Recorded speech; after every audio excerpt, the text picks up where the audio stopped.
pouvez rester. Et en même temps, je vous dis bonne digestion. Nous allons continuer avec le thème. Hier soir, nous avons vu que le message que nous livre la grande prophétie, la grande chaîne prophétique, comme nous avons l'habitude de l'appeler, les 2300 soirs et matin, est un message d'espoir. Espoir. Et je crois que vous êtes nombreux à avoir été avec nous hier soir. Et si vous vous rappeliez, le contexte immédiat même du texte de Daniel 8, verset 14, il y avait une succession de pouvoirs et finalement il y a eu un pouvoir différent des autres pouvoirs, la petite corne, qui jetait la vérité, qui a jeté la vérité par terre, qui a fait d'autres choses encore, alors si ce n'est pas fait qu'elle a été utilisée, qui foulait au pied la vérité, qui opprimait les saints, et une voix céleste s'est fait entendre pour dire, mais jusque à quand, Seigneur? Jusque à quand ce pouvoir continuera-t-il à agir ainsi? Jusque à quand le mal continuera-t-il à dominer? Et la réponse a été 2300 soirs et matin. Alors, dans toute la réponse, il y a cette clé-là, 2300 soirs et matin, et le sanctuaire sera purifié. En d'autres termes, c'était pour dire, ne vous en faites pas. Le mal ne l'emportera pas toujours. Et quand on lit le reste, là, on a lu les versets 17 et 19 du chapitre 8 de Daniel, Dieu a dit, il y a un temps fixé pour la fin. Un temps fixé pour la fin. Ne vous en faites pas.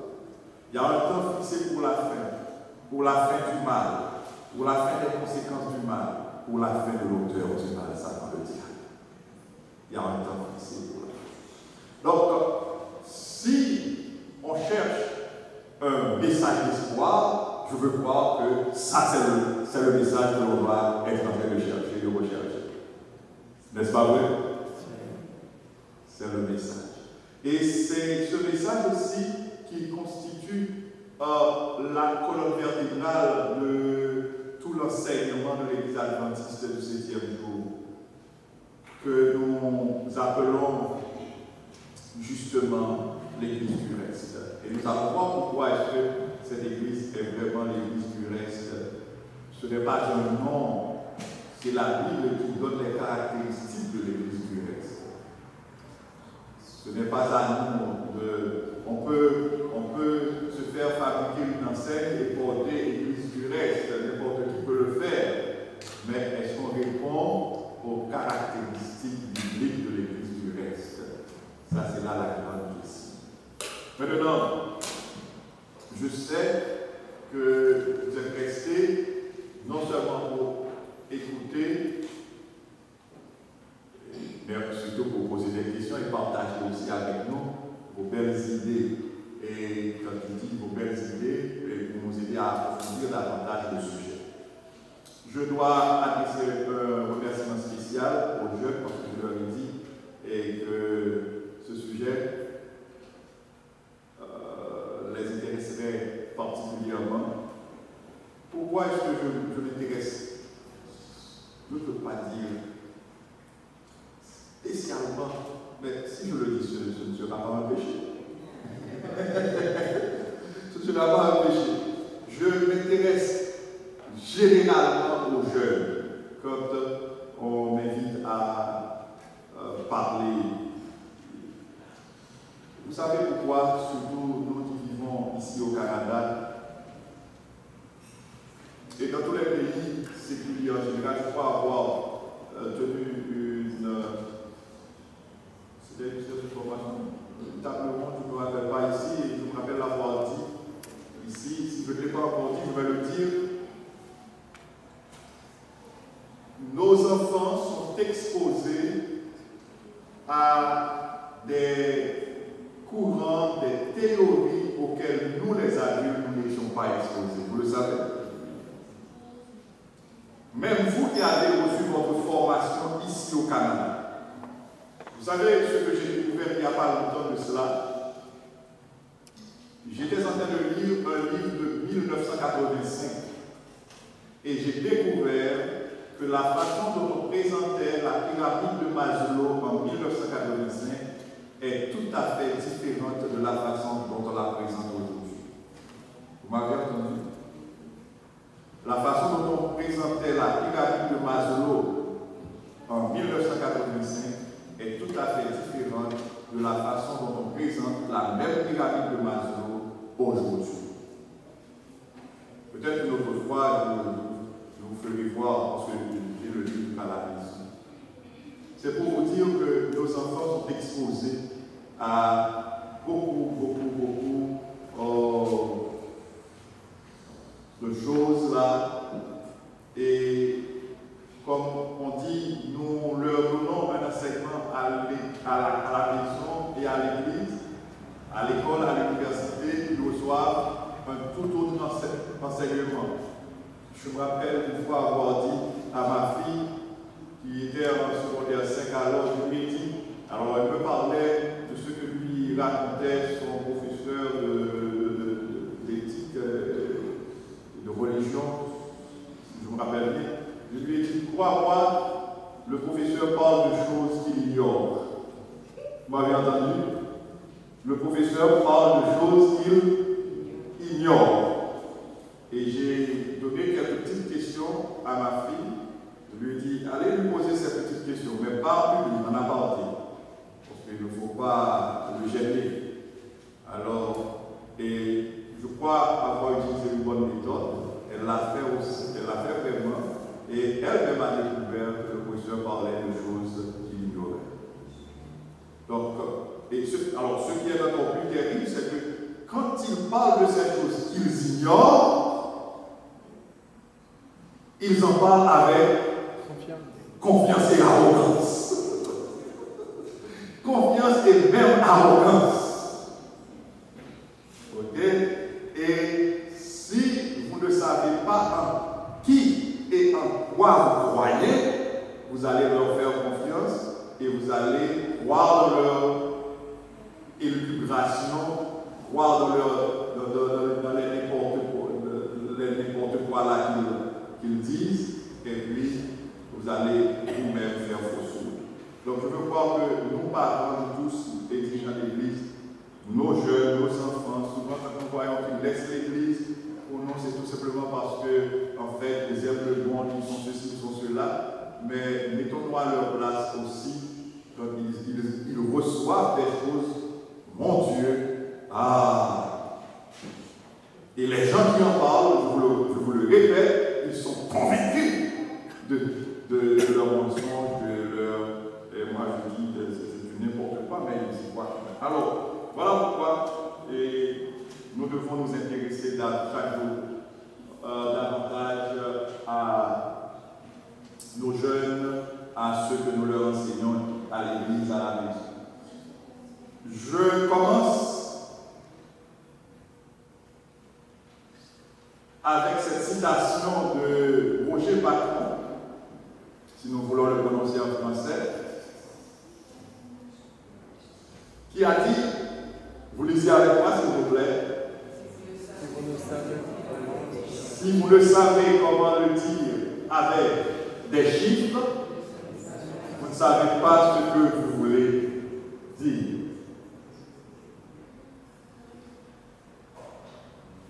Si vous ne savez pas comment le dire avec des chiffres, vous ne savez pas ce que vous voulez dire. La prophétie biblique est quelque chose de merveilleux. La prophétie, c'est, quand j'étudie la prophétie, elle m'aide à comprendre davantage, à réaliser davantage, à admettre davantage l'existence de Dieu. Vous êtes avec moi? On est là? La prophétie nous aide à admettre, à comprendre davantage l'existence de Dieu. Et comme le Seigneur lui-même l'a dit au prophète Isaïe, il a dit au prophète Isaïe, dans Isaïe 43, versets 10 à 13, que avant lui, il y a point de Dieu, et après lui, il n'y en a pas non plus. C'est lui qui prédit les choses. Et c'est vrai que l'adversaire sait aussi prédire, mais il ne peut pas prédire comme Dieu lui-même le prédit. Et c'est intéressant, surtout quand nous étudions des chaînes prophétiques telles que la chaîne prophétique des 2300 soirs et matins. Nous avons vu hier soir, quand on parle de 2300 soirs et matins, c'est 2300 jours, mais ici il ne s'agit pas de 2300 jours normaux, 2300 jours réguliers, il s'agit de 2300 jours prophétiques. Il y a des interprétations qui veulent faire comprendre que, en fait, ici, il s'agit de 2300 jours réguliers, 2300 jours normaux. Mais c'est faux, ce n'est pas possible. Pourquoi est-ce que ce n'est pas possible? Vous êtes avec moi, il y en a qui s'endorment. Vous êtes avec moi? Oui. Pourquoi est-ce que ce n'est pas possible? Regardons bien le contexte. Allons encore Daniel 8, versets 17 à 19. Voyons ce qu'il est dit. Ce qui est dit.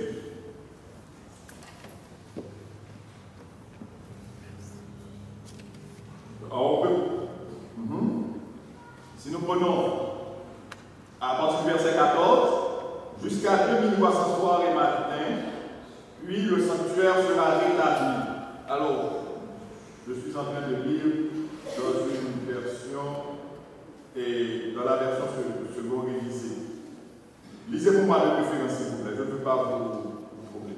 S'il y en a qui ont la version seconde, lisez pour moi. Nous commençons à partir du verset 14. Pardon, Daniel à partir du verset 14.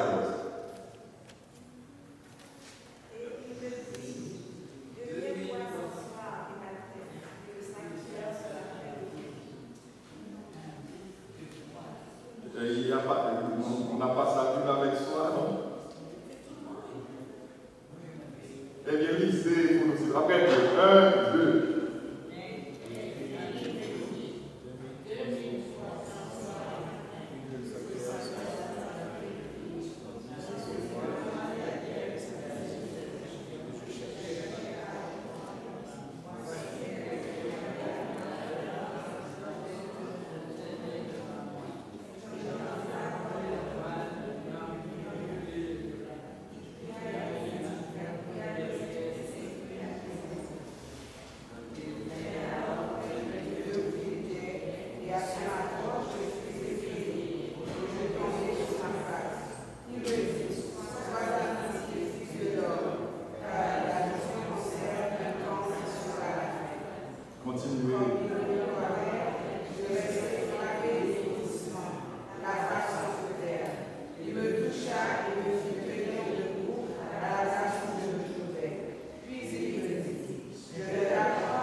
Ces jours comme des jours prophétiques.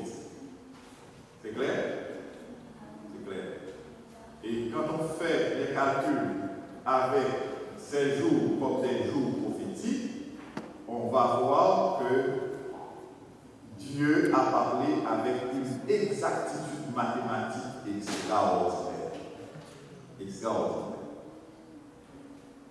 Alors, ce qui est très important pour nous, c'est comprendre la vision et surtout le point de départ de ces 2300 soirs et matins.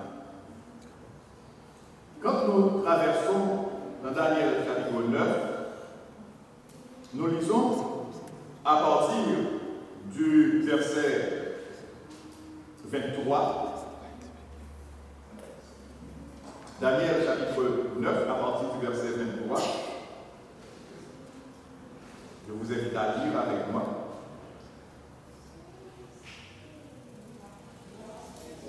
Lorsque tu as commencé à prier, la parole est sortie et je viens pour te l'annoncer, car tu es un bien-aimé. Alléluia.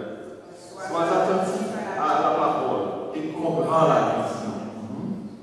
70 semaines ont été fixées sur ton peuple et sur ta vie sainte, pour faire cesser les transgressions et mettre fin au péché, pour expier l'iniquité et amener la justice éternelle, pour sceller la vision et le prophète et pour moindre le Saint-Esprit.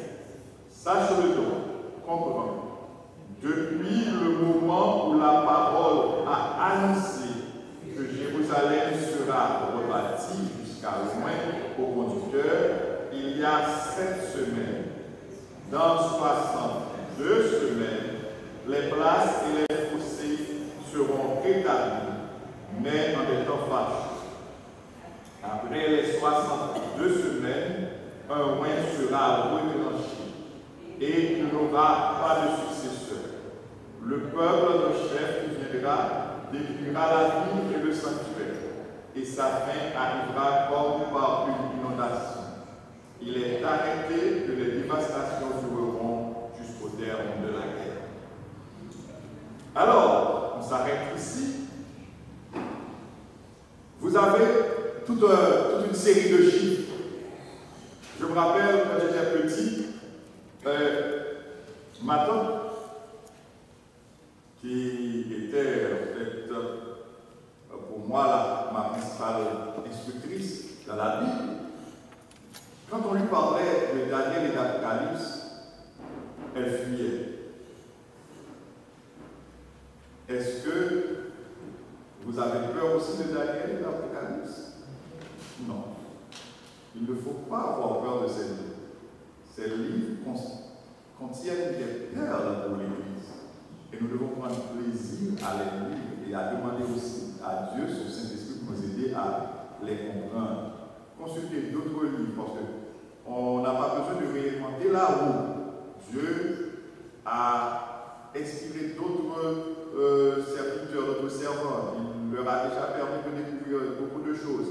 Alors on lit ces livres-là, on étudie sa vie, on consulte d'autres ouvrages et qui sont en harmonie avec la Bible et on arrive à comprendre les prophéties. C'est très important.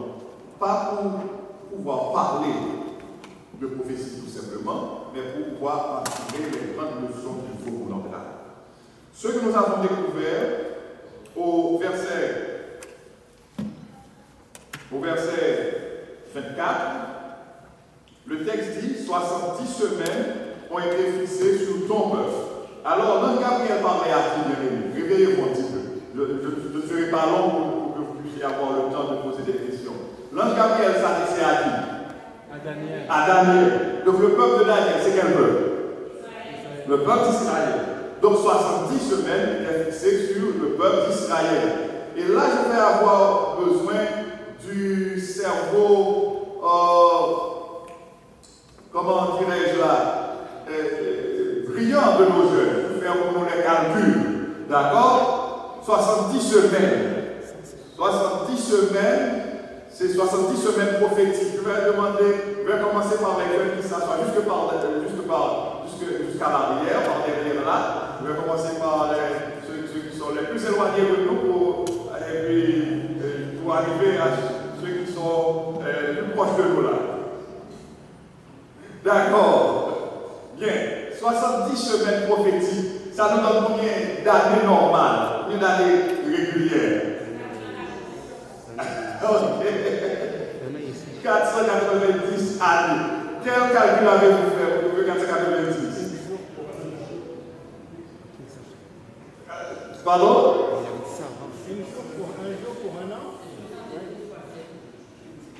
Ok, 70 années. 70 années.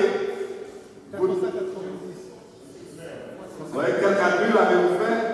Un jour pour un an. Oui. 70 fois 7. Oui.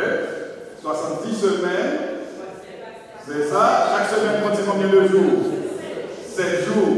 Donc, 70 semaines, 70 par 7, ça nous donne 490. On fait 7 par 7 par 0, 7 par 7, 49. Donc 490 jours prophétiques, ce qui équivaut à 490 années normales. Très bien ça. Donc 490 années étaient fixées sur le peuple d'Israël. Ok? Sur le peuple d'Israël. 70 multiplié par 7, ça nous donne 490 jours. Jours prophétiques. Alors nous avons expliqué hier, nous avons donné des textes, nous avons donné nombre, vous vous rappelez, nombre 34. Nous avons donné Ézéchiel 4 et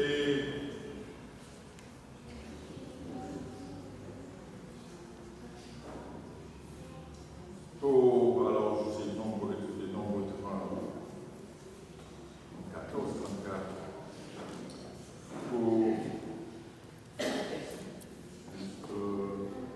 Ok. Non 14, 34 pour le pour un jour prophétique égale une année normale. Nombre 14, 34. Un jour prophétique égale une année normale. Et puis nous avons donné aussi Ézéchiel 4 à 6. Ézéchiel 4 à 6. C'est correct? Ok. Donc 490 jours prophétiques nous donnent 490 années normales. Bien. Mais il y a une répartition aussi.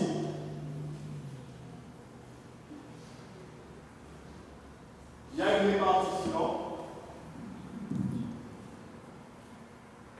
C'est petit, est-ce que vous voyez quand même là? Ok. Alors, nous avons le point de départ aussi. Le point de départ, nous l'avons trouvé au verset 25, Daniel 9, verset 25. Sache-le donc et comprends. Depuis le moment où la parole a annoncé que Jérusalem sera rebâtie jusqu'à moi. Depuis le point de départ. Donc, ce n'est pas un petit groupe seulement qui a découvert le point de départ. Ils sont nombreux. Il y a même, on parle de chercheurs tels que Newton, et qui s'intéressait beaucoup aussi à la Bible et qui a découvert le point de départ. C'est l'automne 457 avant Jésus-Christ. Ici, c'est le roi Artaxerxès qui a émis ce décret, le décret concernant la reconstruction de Jérusalem. Donc, automne 457 avant Jésus-Christ représente le point de départ de la longue chaîne prophétique des 2300 soirs et matin. Est-ce que vous êtes avec nous? Ne dormez pas, s'il vous plaît. Je vais essayer d'aller rapidement pour ne pas être trop long, pour ne pas vous porter à somnoler. Le point de départ, s'il vous plaît, c'est quelle année encore? 457 avant Jésus, avant l'ère chrétienne. Et automne 457 avant l'ère chrétienne correspond bien à la date du décret émis par quel roi encore? Artaxerxès. Et ce décret concernait la reconstruction de Jérusalem. Donc si on a le point de départ, maintenant c'est facile, n'est-ce pas vrai? Donc on va compter 490 pour l'histoire d'Israël. Ok. Donc la reconstruction, quand nous lisons Daniel 9, exactement a pris 42 ans. 42 ans, c'est de 457 à 408. Pourquoi 457-408? C'est parce que pour les années avant l'ère chrétienne, on les contrôle à reculons. Bien. Donc c'est 457, 456, 455, 454 jusqu'à l'an 1. Il n'y a pas l'an 0, c'est l'an 1. C'est pourquoi si vous faites des différences arithmétiques, vous allez perdre une année dans la chaîne. Je crois que quand j'étais jeune, j'ai pris du temps pour faire le calcul arithmétiquement. J'ai découvert qu'il y avait une année que je ne pouvais pas moi-même saisir. Et c'est après que je me suis rendu compte que la droite arithmétique n'est pas la droite chronologique. Parce que sur la droite arithmétique, vous avez moins 1 0 et 0, 1. Tandis que sur la droite géométrique, vous avez moins 1, 0 et 0, 1. Tandis que sur la droite chronologique, vous avez moins 1, 1. L'an 1 avant Jésus-Christ et l'an 1 de l'ère chrétienne. Donc, c'est clair. Et maintenant, vous vous rappelez 49 ans normaux, 49 années normales, ça nous donne combien de jours prophétiques? Combien de jours prophétiques? 49 années normales équivalent à combien de jours prophétiques? 49 jours prophétiques, parce qu'une année, un jour prophétique égale une année normale. J'ai dit 49 années normales équivalent à combien de jours prophétiques? C'est 49 jours. Ok. 49 jours équivalent à combien de semaines? 7 semaines. Qu'est-ce que vous avez trouvé dans Daniel 9? Qu'est-ce qu'on a dit? Ok. Dans les 70 semaines, il y avait des répartitions. Concernant les répartitions, qu'est-ce que nous avons vu? Il y a 7 semaines, et qu'est-ce qui se passerait au bout de ces 7 semaines?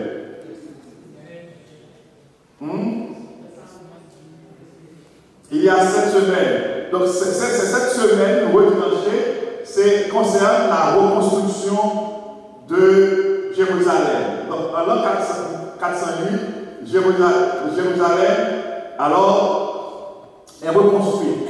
Maintenant, il reste encore, c'est 70, il reste combien de semaines? 70 moins 7, il nous reste combien? 63. Et il est question ici de 62 semaines.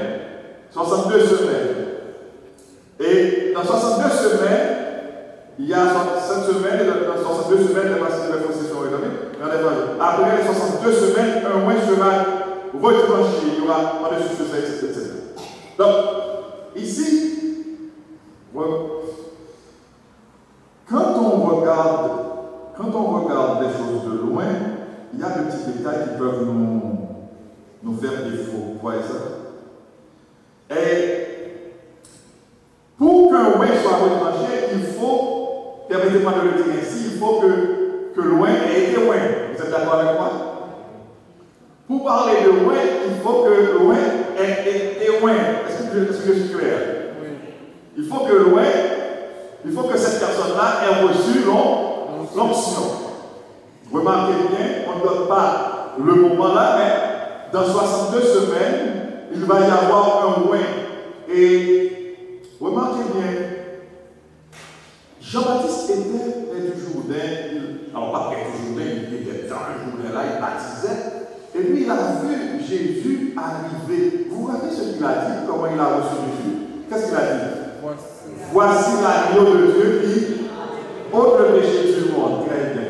Et les disciples de Jean, après avoir entendu le témoignage de Jean, ils sont allés dire aux autres, et particulièrement André, il il est allé dire à son frère Pierre quoi?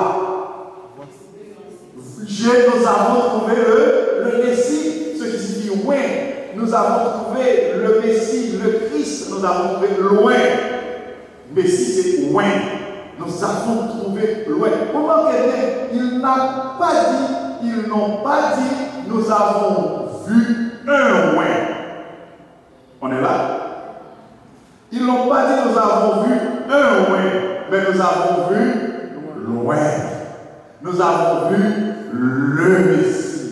Nous avons vu le Christ. Nous avons vu le Christ. Donc, eh bien, Jésus va être loin, vraiment, en automne, lors de l'an 27, et quand on fait les calculs, ça nous donne 62 semaines prophétiques, 62 semaines prophétiques qui équivalent à 434 années normales. Exactement ce qui est dit ici. Mais il n'y a pas que l'onction, il y a aussi un autre événement, c'est que loin devait être retranché. Ce qui veut dire que la mort de Jésus, ici, dans cette prophétie, a été annoncée. Et ce qui est intéressant, les événements sont annoncés avec une exactitude mathématique extraordinaire. Tout cela pour nous dire que notre Dieu a le contrôle du temps, il a le contrôle de l'histoire. Il a le contrôle du temps, il a le contrôle de l'histoire. Les théologiens aiment dire il transcende le temps, il transcende l'espace. Il a le contrôle de tout. D'accord? Et rien ne peut lui faire obstacle. C'est extraordinaire. Et il y a un détail dans le texte. Le peuple d'un chef qui viendra détruira la vie et le secteur et sa fin sera comme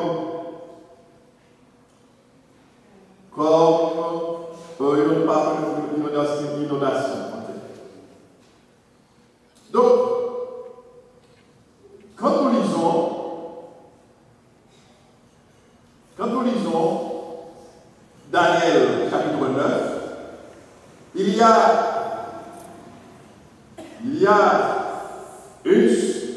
toute une suite là, pour les 490, 70 semaines ont été fixées sur ton peuple, et tu vas faire cesser la donne, pour expier l'iniquité, amener la justice éternelle, pour sceller la vision, le prophète et pour moindre le Saint des Saints. Tout ça c'est l'introduction. Sache-le donc, comprends depuis le moment où la parole est annoncée, nous avons vu ça il y a 7 semaines, jusqu'à l'heure du tuteur, il y a 7 semaines. Nous sommes 2 semaines, les fossés seront rétablis, mais en étant fâcheux. Après 62 semaines, un roi sera retranché, il n'y aura plus de successeur. Ok. Maintenant, dans les 62 semaines, après les 62 semaines, il reste une semaine. C'est 63 semaines, 70 moins 7, c'est 63. Il y a 2 événements, jusqu'à 3 événements, qui vont aussi suivre. Il y aura au milieu de la moitié de la semaine restante, eh bien, loin sera retranché. Il sera question de la crucifixion de Jésus. Et en l'autre 4, ce sera la fin des 490 semaines, 490 années, où l'on aura l'habitation d'Étienne. Et quand on lit tous les textes là sur l'explication du songe, on va découvrir que c'est exactement le moment, le temps où maintenant Israël a consommé son temps Israël, avec la lapidation d'Étienne, a mis le comble à sa rébellion. Et maintenant, vous avez, dans le livre des Actes, vous avez comment, vous voyez comment ça s'est passé. Et il va y avoir une persécution à Jérusalem.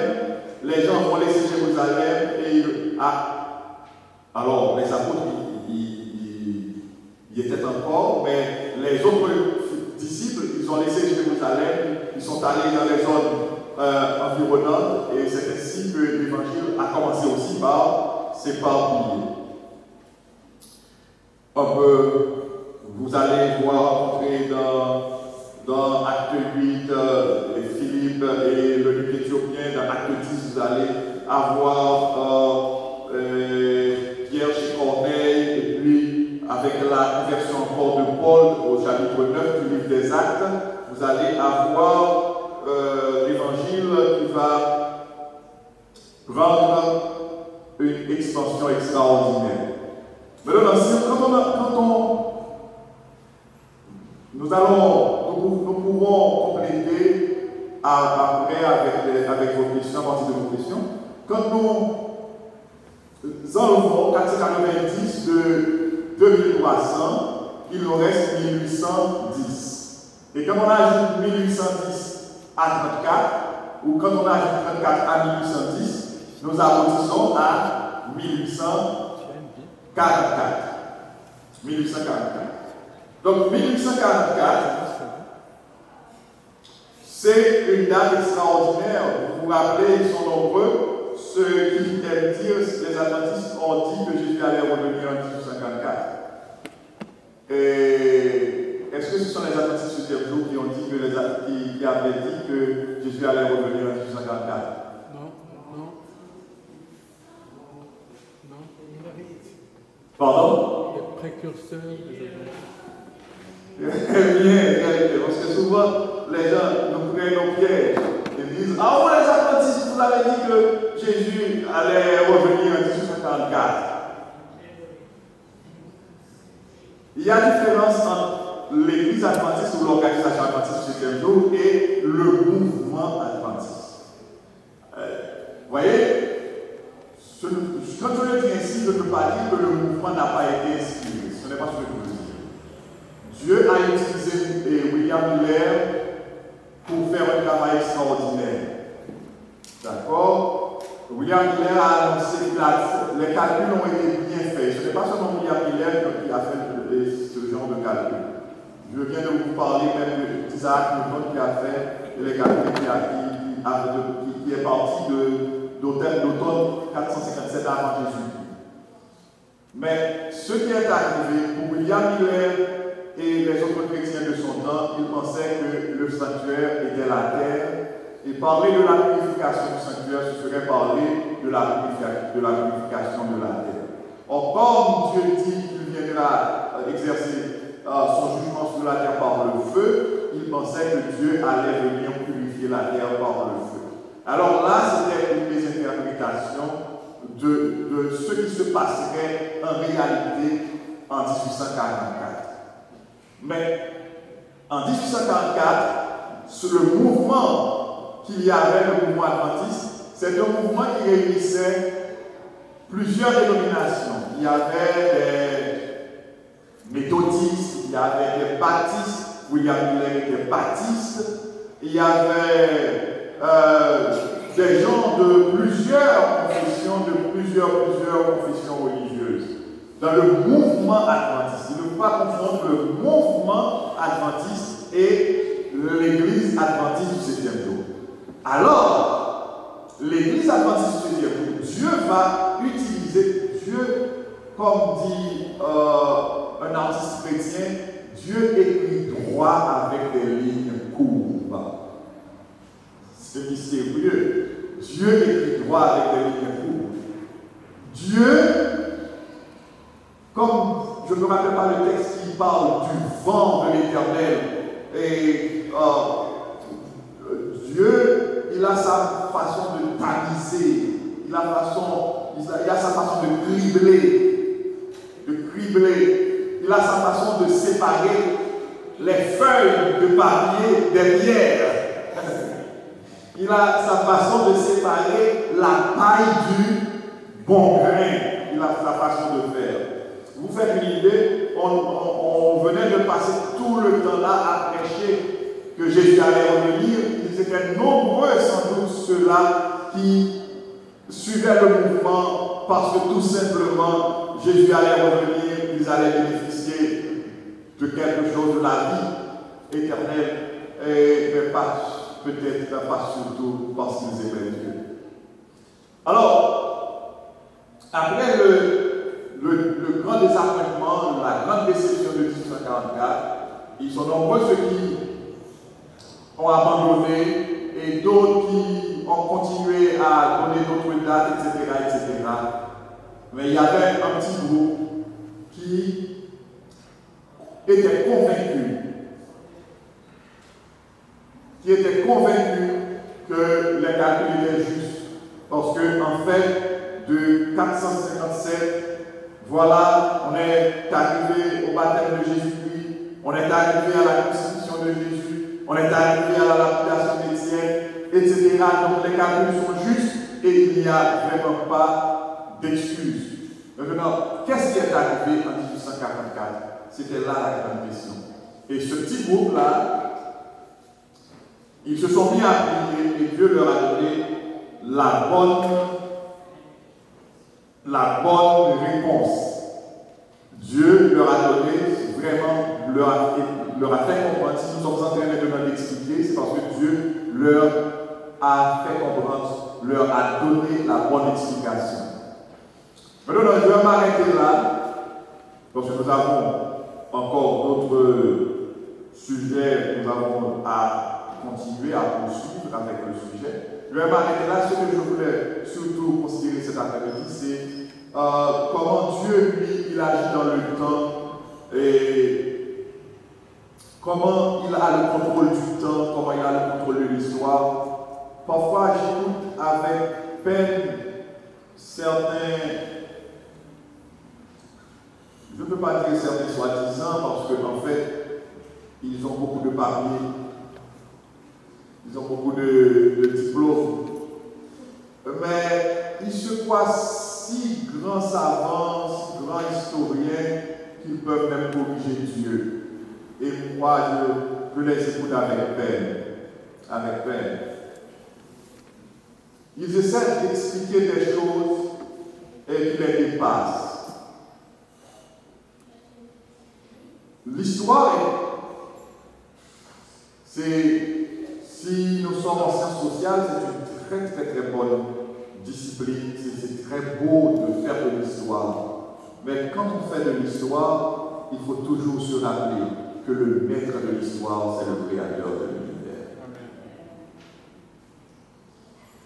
Vous voyez, je vais vous donner un petit exemple simple avant de m'asseoir pour vous donner la parole. J'écoutais quelqu'un un jour qui expliquait que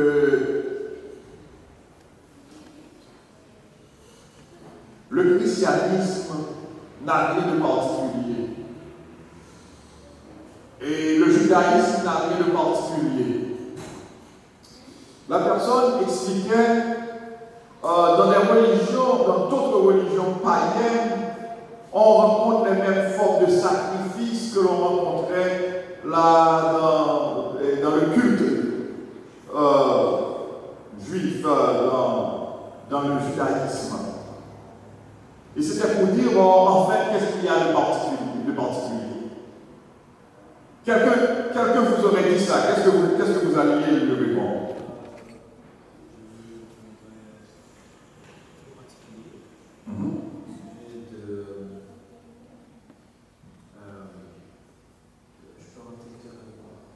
Quelqu'un vous aurait dit, il n'y a rien de particulier dans le judaïsme, on veut faire comprendre que c'est Dieu qui a parlé, qui a donné à Moïse, cela, qui a des rites, et puis là ils sont très vulgaires parfois, ils vous disent mais non, allez dans d'autres religions païennes, vous allez rencontrer presque les mêmes formes de rites, etc. Alors, quoi de particulier? Qu'est-ce que vous voulez qu'on oublie? C'est beaucoup de lois. C'est le sabbat.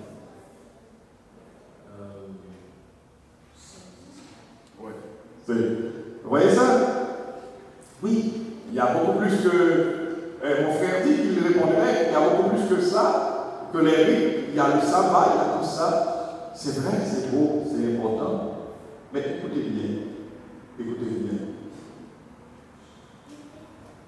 Nous avons parlé hier du grand conflit cosmique. On est là? Quoi que vous ayez à comprendre, il faut toujours le placer dans le cadre du grand conflit cosmique, s'il vous plaît. Vous avez bien entendu? Quoi que vous ayez à comprendre, quelle que soit la chose que vous cherchez à comprendre, cherchez toujours à le placer dans le cadre du grand conflit cosmique. Écoutez bien. Dieu a donné, on va voir ça, tous ces rites, toutes ces cérémonies-là au peuple d'Israël. Pour annoncer quoi? Pour annoncer le sacrifice, le vrai sacrifice, pour annoncer le sacrifice du Christ. Écoutez bien. Lui, l'adversaire, il ne connaît pas tout ça? Il ne sait pas tout ça? Il ne connaît pas très bien le plan de la rédemption? Et qu'est-ce qu'il fait? Il contrefait. Amen. Vous comprenez? Mais est-ce qu'un historien qui plonge ses regards dans des livres peut comprendre pareille réalité? Vous comprenez ça? Non. Et c'est ce que nos jeunes, c'est ce que nous devons essayer, avec l'aide de Dieu, c'est ce que nous devons essayer de faire comprendre à nos jeunes. C'est ce que nous devons aider nos jeunes à comprendre. Ce professeur, lui, qui parle, ce grand professeur d'histoire, il ne sait rien dans le plan de la rédemption. Il ne sait rien dans le grand conflit cosmique. Si vous lui parlez de Satan, il dit non, ça n'existe pas. Vous comprenez ça?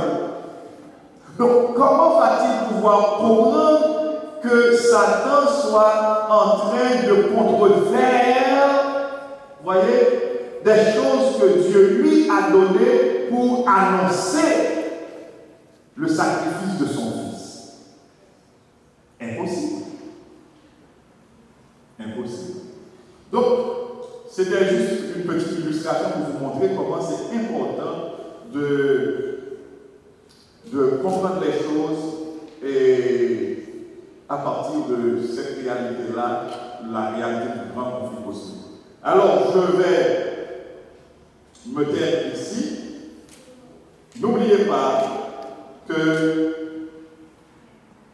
le Dieu créateur, il contrôle le temps et l'histoire. Et il fixe un temps pour chaque chose.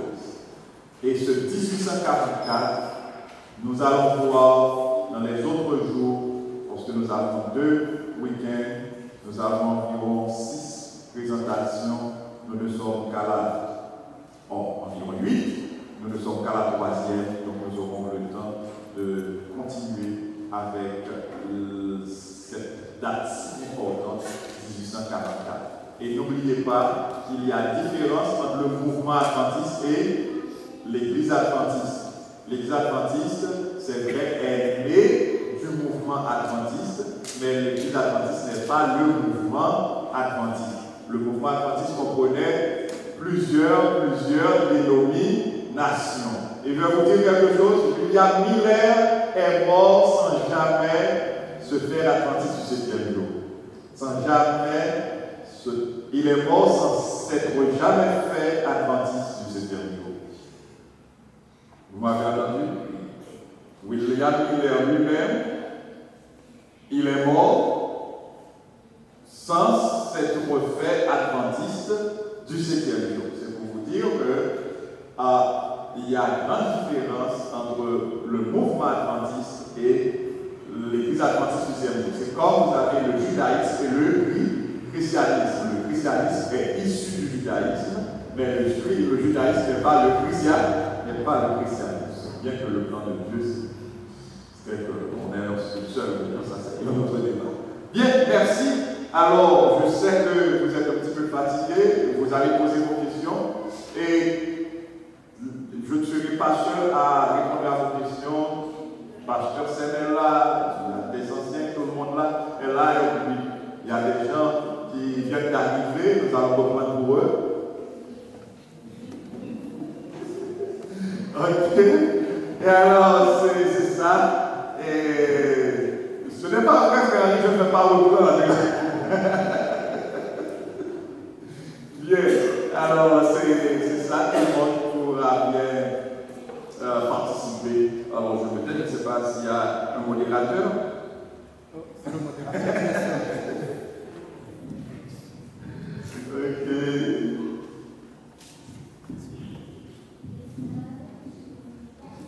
Merci beaucoup pour cette étude. Juste la question que j'ai eue, d'abord je viens d'avoir une autre question quand on parle de Hilaire. Est-ce que Hilaire est mort après la naissance de l'Église adventiste? Juste, je ne sais pas si quelqu'un est au courant. Juste, c'est la question qui m'est venue. Et une autre question, c'est quand je lis Daniel 9, verset 24, est-ce qu'il y aurait erreur? Je sais que les points, les virgules ont été mis dans la Bible par après. Parce que quand je lis la suite, sur les 7 semaines, 62, ce n'est pas aussi visible comme on l'a vu sur le schéma. Est-ce qu'il y a quelque chose, des traductions qui ne sont pas correctes? Vous qui avez étudié ça, peut-être en lui en large. Ok. Est-ce que vous avez bien entendu la question? Et je vous ai bien dit au départ que je ne serai pas le seul à répondre aux questions. S'il y a quelqu'un qui veut répondre, le problème c'est pas aussi clair que nous l'avons sur le schéma, sur le tableau. Oui, c'est une très bonne question. Alors, l'élément qui serait un petit peu obscur ici, ce serait quoi?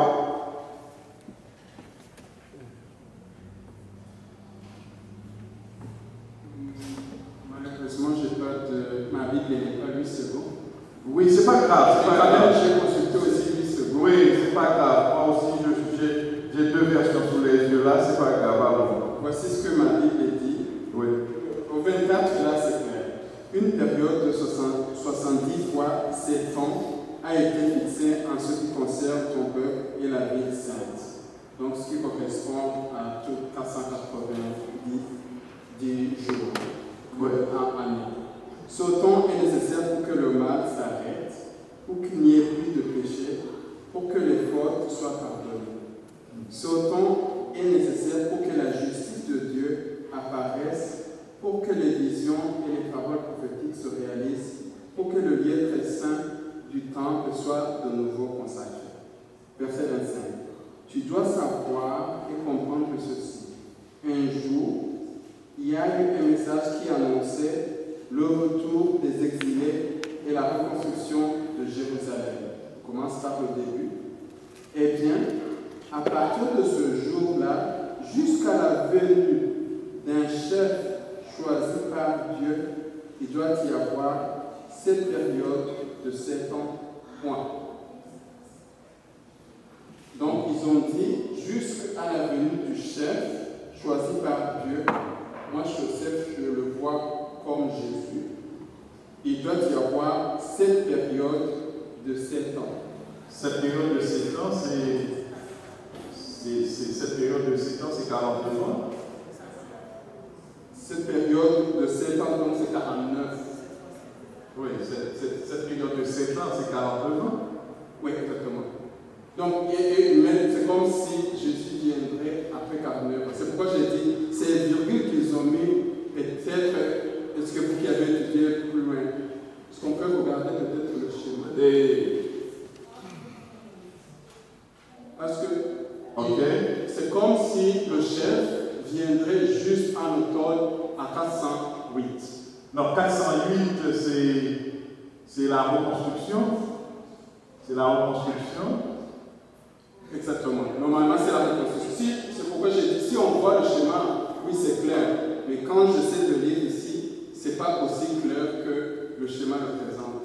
Ok, si nous prenons ici, là, c'est 70 semaines ont été fixées sur ton peuple, sur ta descente, pour faire cesser les crimes, les mettre fin au péché, pour expier la faute et amener la justice éternelle, pour accomplir la vision, la prophétie et pour être le Saint des Saints. Le verset 24, c'est comme une sorte d'introduction et à ce qui va se passer par la suite.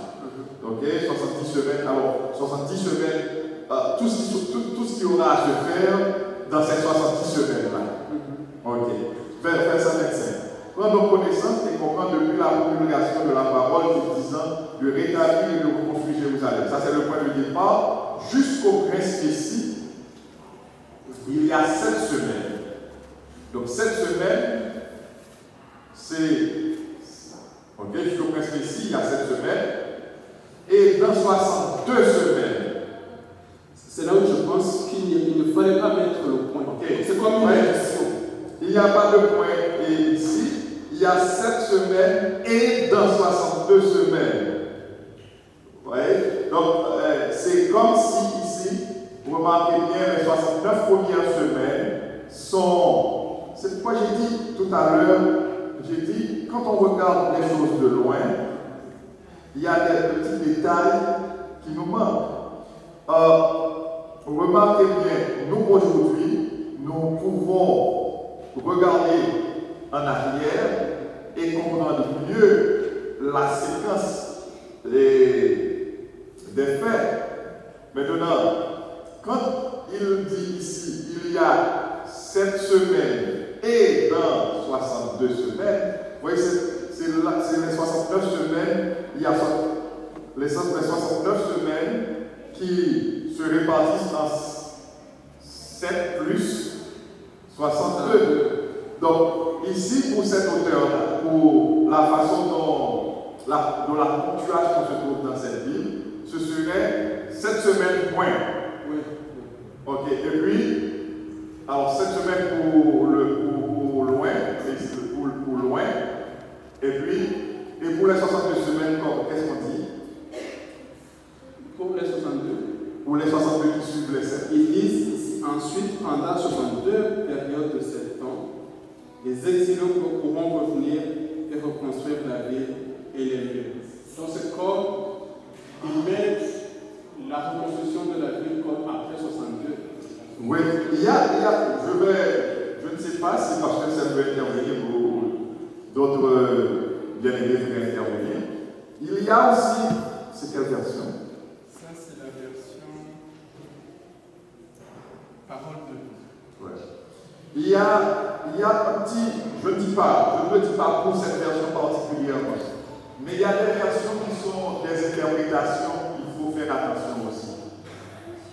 Vaut mieux se battre avec un texte difficile, mais qui est une traduction, au lieu d'utiliser une version qui est en fait une interprétation. Quelle différence il y a entre une version interprétation? Il y a des versions où les gens qui traduisent mettent leur propre compréhension des textes. Parce que ce texte de Daniel 9 a plusieurs interprétations. Vous voyez ça? Et je crois l'avoir dit là, il y en a qui pensent que c'est 2300. Alors le texte de Daniel 9, c'est 2300 jours normaux et il réduit ça à un nombre d'années très réduit et puis il donne des interprétations, mais qui ne correspondent pas vraiment au contexte du texte, parce que le contexte du texte nous renvoie jusqu'à la fin de l'histoire. Donc là, c'est ce que je pense de l'affaire. Vous comprenez? Pasteur Serge. Ce que j'aimerais ajouter, tout ce que tu as dit, et à chaque fois qu'on interprète, on essaie de comprendre les prophéties de Daniel 8, Daniel 9, c'est vraiment important de se situer dans le cadre de 3 grandes courants d'interprétation des prophéties apocalyptiques, des prophéties de l'Apocalypse. C'est le courant prétériste, le courant historiciste, le courant futuriste.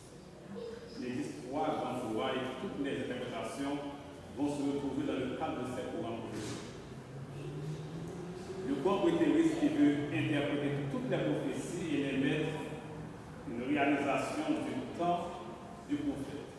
Et dans le cas, par exemple, de ce texte que Frédéric a lu, celui qui a traduit le texte ne fait que l'interpréter à conclusion prétériste pour avoir une interprétation dans le temps passé ou dans le temps du prophète.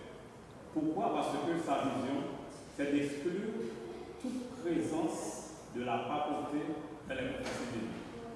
Et on sait que ce sont les jésuites qui sont venus avec cette mode d'interprétation. Et ils l'ont inclus dans le texte biblique.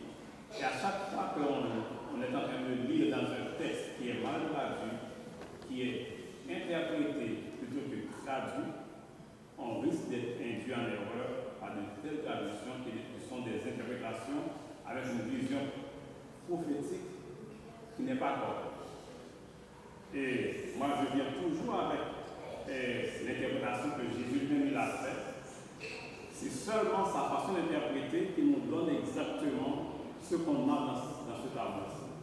Parce que Jésus, il avait interprété cette même prophétie et il connaissait quelle était la date de sa mort.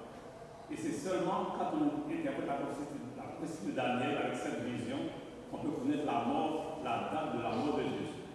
Les autres interprétations, soit ils l'ont mis dans le passé, dans le Daniel, dans le Daniel, pas le Daniel, parce qu'ils l'ont mis au deuxième siècle, ou bien ils le mettent à la fin des temps, mais jamais dans un tel temps.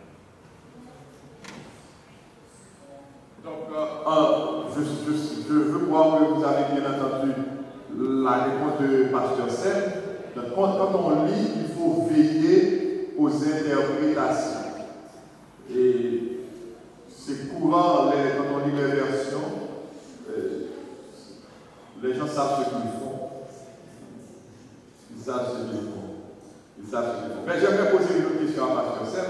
Et Pasteur Sem a dit, Jésus a fait une interprétation, et ça ne vous dérange pas de partager.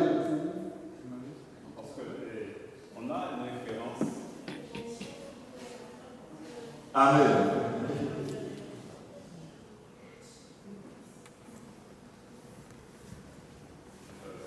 On a une référence dans le livre Jésus-Christ, là où on dit que quand Jésus, à plusieurs reprises, parlait du temps qui est accompli, Jésus, lui, il faisait allusion du temps prophétique de Daniel, parce que Jésus a étudié les prophéties de Daniel.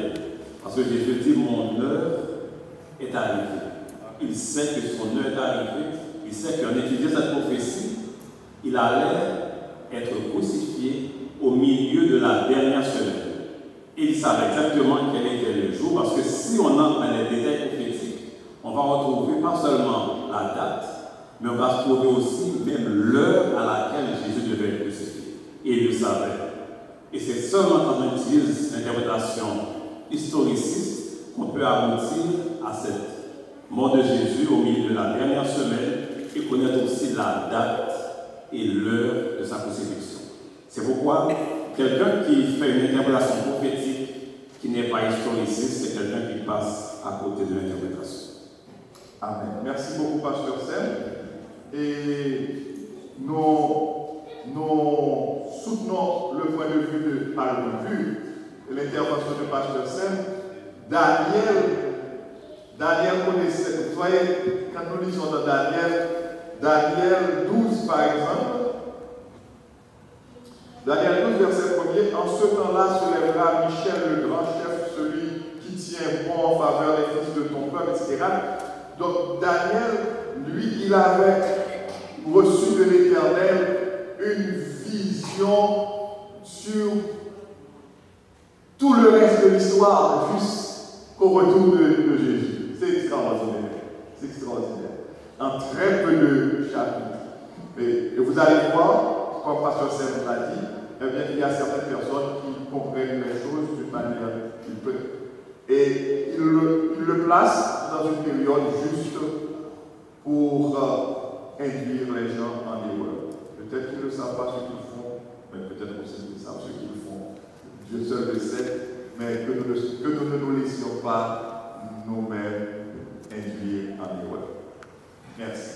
Il y avait l'autre question, c'est est-ce que Miller est mort après les années 1860? Ok. Je ne me rappelle pas, parce que vous avez la réponse. Je suis assez rapidement sûr. Il est mort en 1849. Ok. Il est mort avant l'organisation de l'Église. Avant l'organisation. Mais il est mort tandis que la vérité du sabbat était déjà connue. C'est ça, c'est par ça. les adventistes, mais il n'a pas accepté la vérité du sabbat. Oui. Donc s'il est mort en 49, l'Église s'est organisée en 1860. Donc il est mort avant l'organisation de l'Église adventiste, mais comme Pasteur Serge l'a bien dit, et entre-temps de 44 à 49, la vérité du sabbat est bien notre pilier, on les appelle piliers de la doctrine adventiste de l'Église du reste, des piliers de l'Église du reste. Plusieurs de ces piliers ont été déjà érigés.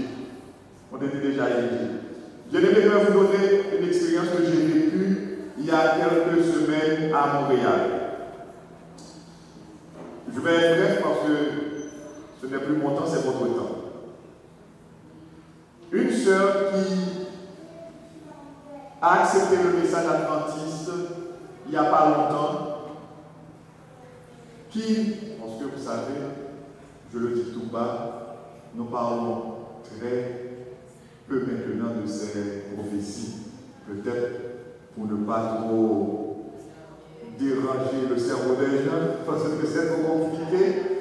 Donc, la sœur a accepté le message, mais on ne lui avait pas encore parlé de 1844, des prophéties de 2360 matin. Non.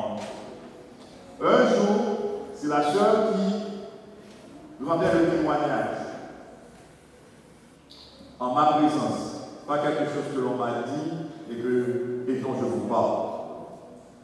Elle a dit, un jour, elle a eu un songe, elle a vu 3 ennemis se présenter à lui, et leur intention c'était la tuer. Ils voulaient la tuer. Au cours du jugement, du prétendu jugement, du prétendu procès qu'il lui faisait, le chef lui a dit, depuis 1844, vous me troublez, vous me causez des ennuis. Dans le songe a répondu, la sœur n'a même pas encore 50 ans, et voici qu'elle est accusée pour des choses qu'elle fait depuis, qu'elle est en train de faire depuis 1844.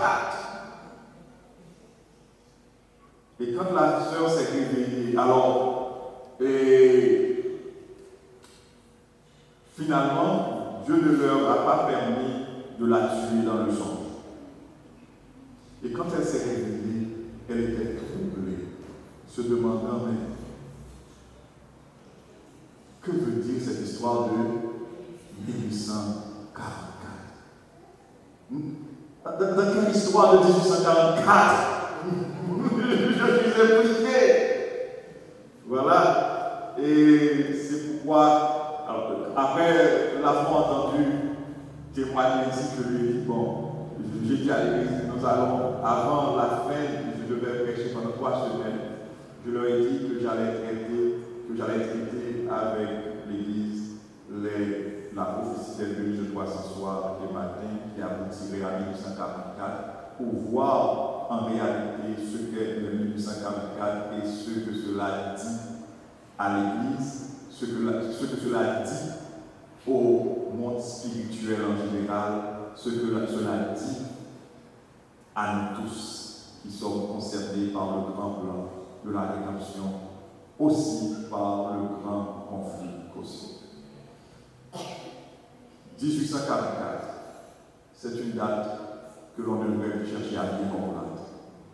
Et ce n'est pas seulement nous les adventistes du 7e jour, c'est la terre entière qui doit s'intéresser à cette date de 1844. Et nous verrons pourquoi dans les jours à venir. C'est toute la terre, c'est la terre entière.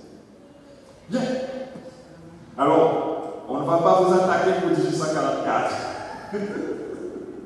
Mais sachez que vous êtes en guerre parce que vous êtes impliqués dans cette affaire de 1844. Oui. Quand vous voyez. Ah, c'est une question, ce n'est pas l'autorité qui sait le dernière question. Okay. Oh, mais il y avait une question ici, non? Non? Oui. Oui. Je vais vous faire une promesse. Demain soir, je serai avec vous. Je m'arrangerai pour être plus court pour que vous puissiez aussi avoir des questions demain soir. Parce que, en fait, je suis conscient que vous n'avez pas eu la chance de poser vos questions. Si ce doit être la dernière question.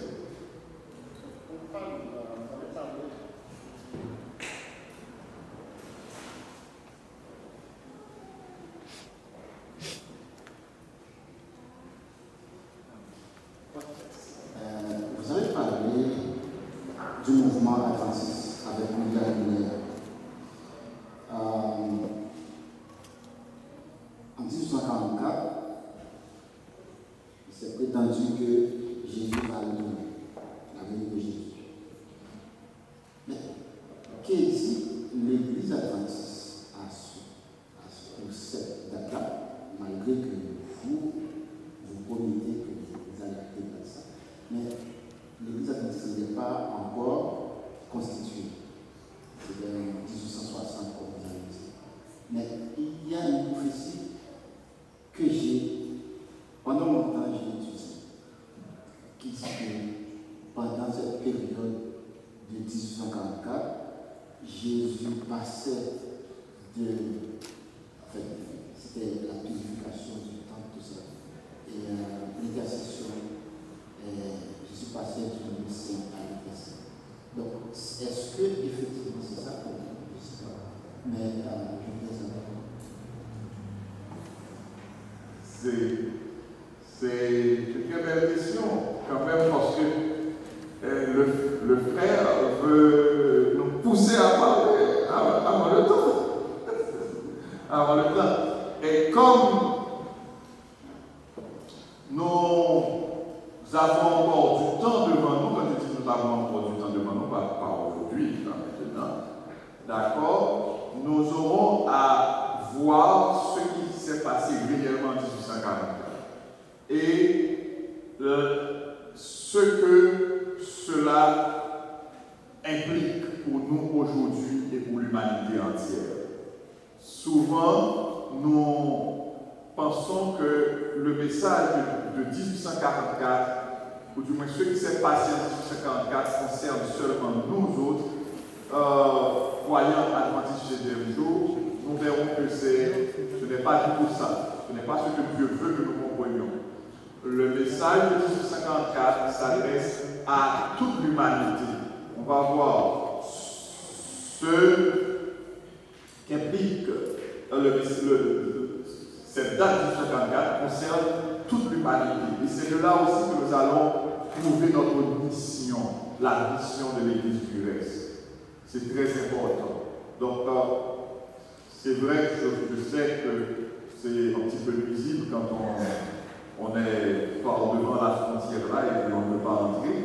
Mais attendons, on va voir dans les jours à venir. Il y a demain soir et puis il y a la fin de semaine prochaine. Il n'y avait pas de questions pour pas vraiment.